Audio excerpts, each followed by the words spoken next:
जिस समय रक्त बीज का वध हुआ उसी समय युद्ध समाप्त नहीं हुआ, बल्कि भय का वास्तविक आरंभ हुआ। जैसे ही रक्त बीज का अंतिम रक्त काली के मुख में समाया, माता का रूप शांत नहीं हुआ बल्कि और भी उग्र होता चला गया। उनका नेत्र लाल हो चुके थे, जिह्वा बाहर थी, उनके चरण जहां पड़ते वहां पृथ्वी फट जाती, दिशाएं कांपने लगी। देवताओं को आभास हुआ कि अब यह तांडव केवल असुरों के लिए नहीं रहा बल्कि संपूर्ण सृष्टि के लिए संकट बन चुका है।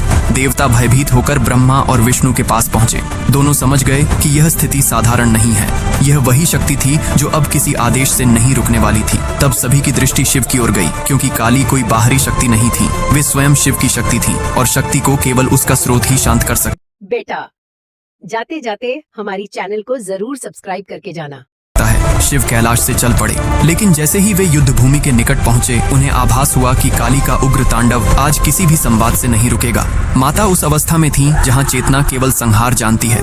तब शिव ने वह मार्ग चुना जो केवल वे ही चुन सकते थे। शिव माता काली के मार्ग में जाकर भूमि पर लेट गए। उन्होंने कोई अस्त्र नहीं उठाया, कोई आदेश नहीं दिया, कोई मंत्र नहीं बोला। वे केवल शांत होकर धरती बन गए। अगले ही क्षण माता का चरण शिव के वक्ष पर पड़ा। जैसे ही काली ने देखा कि उनके चरणों तले स्वयं महादेव हैं, उसी क्षण उनका उग्र भाव टूट गया। उनकी जिह्वा बाहर आ गई, नेत्रों की ज्वाला शांत होने लगी। उन्हें बोध हुआ कि जिस संहार को वे रोक नहीं पा रही थीं, वह स्वयं उनके स्वामी पर आ गया था।